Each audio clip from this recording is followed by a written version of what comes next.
Hello again, it's the Employee of the Month, and I wanted to speak to an issue that's been coming up for me within the correspondences that I have with some of the atheists and agnostics with whom I interact.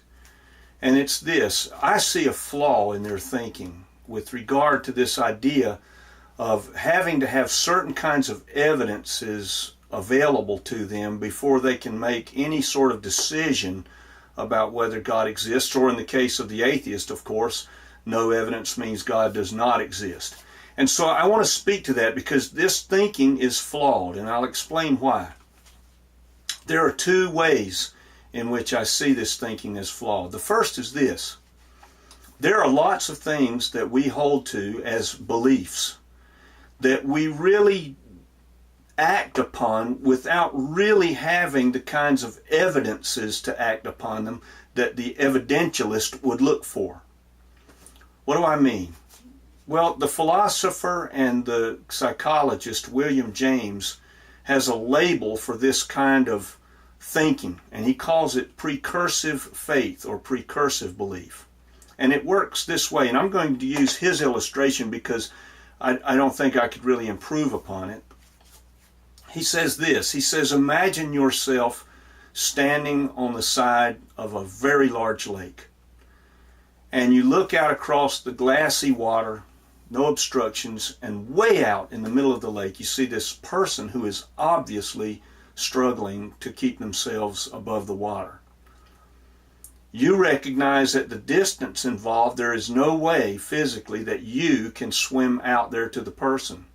In your desperation to try to figure out some way to help this person, you happen to notice in the bushes a rickety old rowboat. You notice that some of the freeboard is rotted. You notice that one of the oarlocks is missing. Lots of things are wrong. There's a little water in the bottom of the boat. It's covered with leaves and moss, but it's floating.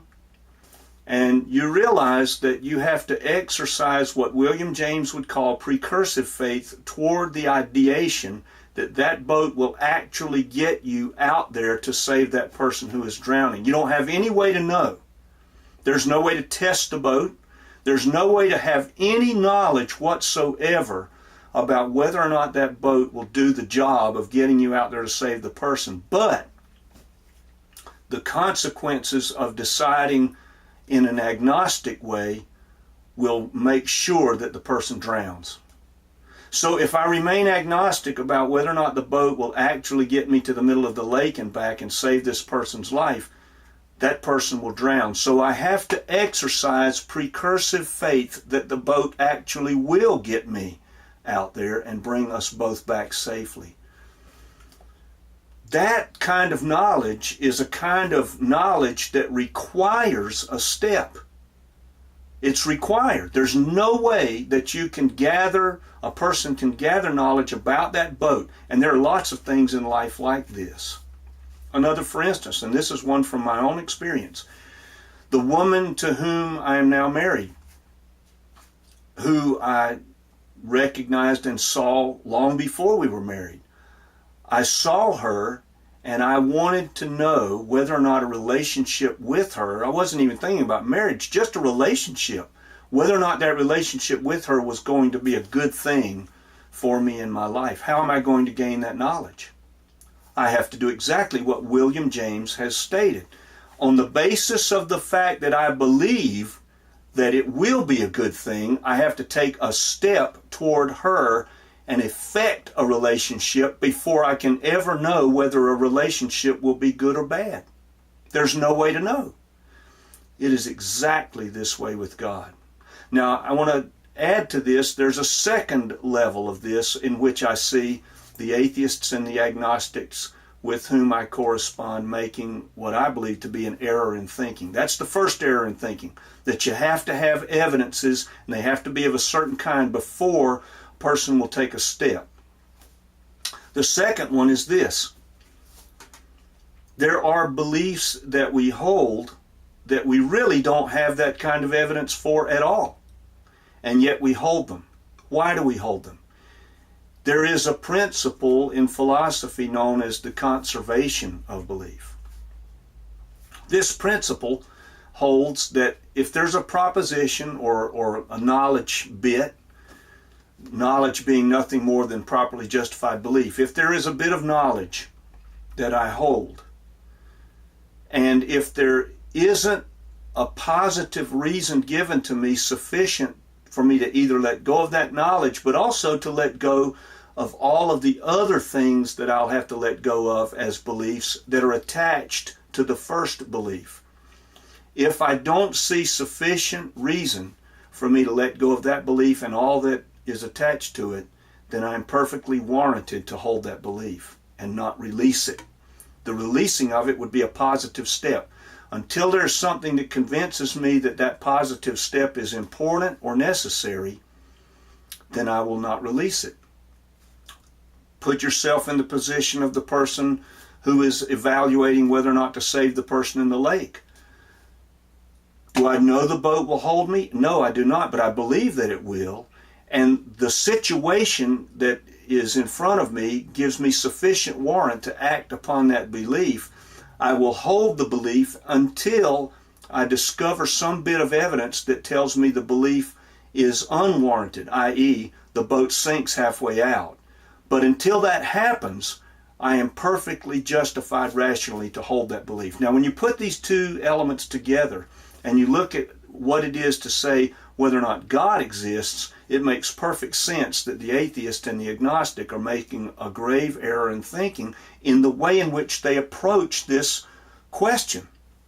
Simple as this: you cannot approach a question of relationship on the basis of evidentialism. It will never work, because the only way that a person can know whether or not a relationship can be affected and it will be good is to take that step of affecting the relationship. There's a passage in Scripture in the letter to the Hebrews that speaks directly to this. And most of the people who don't believe chafe under this suggestion. The Bible verse goes this way: the person who would come to God must believe that He is. Now, that element is exactly what I'm talking about. There is no way, if God were an object, for instance, an object like the cell, all right? A cell is an object. It's not a person. So there's no affecting of a relationship there. If I want to know about the cell, if I sit and think about the cell, I'll know nothing. If I go to the bookstore and buy a book that explains all the mechanics of the cell and put it on my shelf, I will still know nothing. There is only one pathway that will grant me the knowledge of how the cell works, and that is I have to follow the pathway through the book. It is exactly the same with God. If a person wants to know that God exists, now some may say they don't care, and that's fine. That's a whole different kind of agnosticism. That's a willful agnosticism, one that says the question's not even important enough that I should pursue it.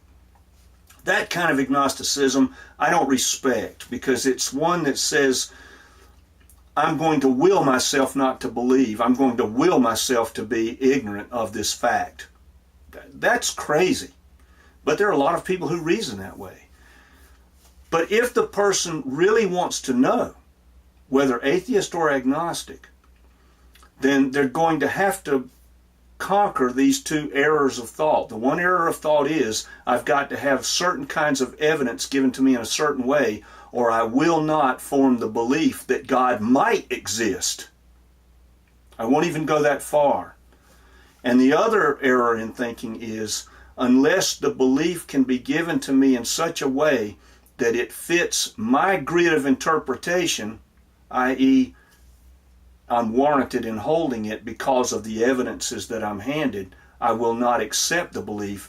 That's an error in thinking also, because in both cases we're not talking about an object, we're talking about a relationship. You cannot approach a relationship in that way.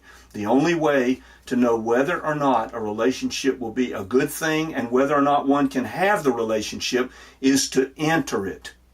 That is the only way.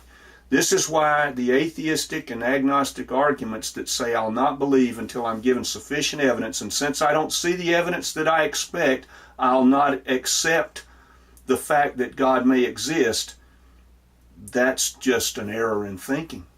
And my challenge would be this: if there's an atheist or an agnostic who hears this and says, well, I'm not seeing the evidence that I want, as Bertrand Russell said, God didn't give him sufficient evidence to believe.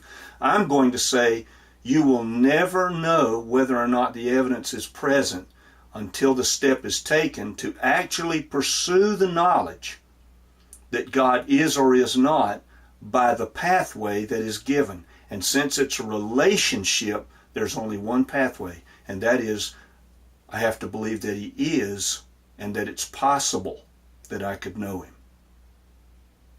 Think about it. This is the Employee of the Month. Until next time, thank you for your attention.